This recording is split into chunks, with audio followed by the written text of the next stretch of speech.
অগ্নিমূল্য সবজির দাম কমাতে মুখ্যমন্ত্রীর নির্দেশের পরে 7টা দিন পেরিয়ে গিয়েছে, কিন্তু তারপরেও জিনিসের দাম কমার কোনো লক্ষণ নেই। বাজারে বাজারে ঘুরে সবজি বিক্রেতাদের ধমক দিচ্ছেন টাস্কফোর্সের সদস্যরা। তাদের দাবি দাম আগের চেয়ে কমেছে। বিক্রেতাদের পাল্টা দাবি পাইকারি বাজার থেকে বেশি দাম দিয়ে সবজি কিনতে হচ্ছে, পরিবহন খরচও বেড়েছে। ঠিক আছে, মুখ্যমন্ত্রী মমতা বন্দ্যোপাধ্যায় তিনি যে নির্দেশ দিয়েছেন তার পরের দিনই কিন্তু আমরা দেখলাম কলকাতার বিভিন্ন বাজারগুলোতে কিন্তু টাস্ক ফোর্সের প্রতিনিধিরা এবং এনফোর্সমেন্ট ব্রাঞ্চের যারা প্রতিনিধিরা রয়েছেন তারা ঘুরে দেখছেন। দাম কি কমাতে পারছেন আপনারা? না, আমরা যেমন কিনবো তেমন হয়তো কিলোতে 5 টাকা রেখে 10 টাকা রেখে বেচে দিচ্ছি, এই কেস।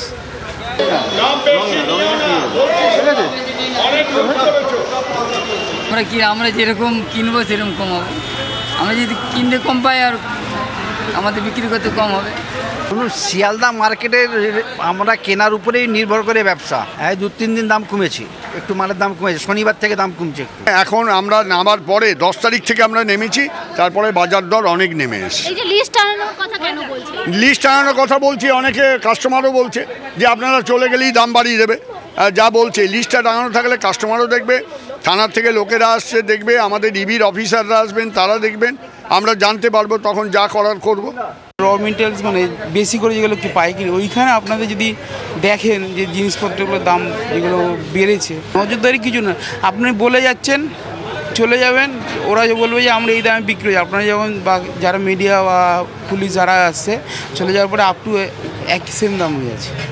এবং সমস্ত কিছু এরা বুঝতে পেরে গেছে যে আসলে কমিয়ে দেবো, আবার চলে গেলে আবার বাড়িয়ে দেবো, এই নর্মালি এরকমই হয়ে যাচ্ছে।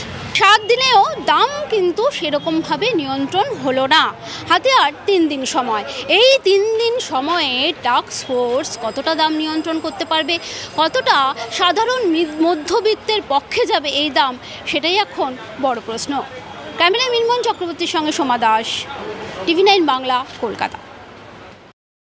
মুখ্যমন্ত্রী পদক্ষেপ নেওয়ার পর বিভিন্ন জায়গায় বাজারের দর যথেষ্ট কমেওছে, কিন্তু মাথায় রাখতে হবে এর জন্য কেন্দ্রের যে এনডিএ গভর্নমেন্ট, সেই গভর্নমেন্টও বিপুল অংশে দায়ী। তার কারণ যেভাবে তারা পেট্রোল ডিজেলের দাম বাড়িয়েছে এবং পেট্রোল ডিজেলের দাম বাড়ার কারণে বিভিন্ন জিনিস যেগুলো বিভিন্ন জায়গা থেকে রপ্তানি করে আনতে হয়, খুব স্বাভাবিকভাবে তার দাম কিছুটা হলেও বাড়ে।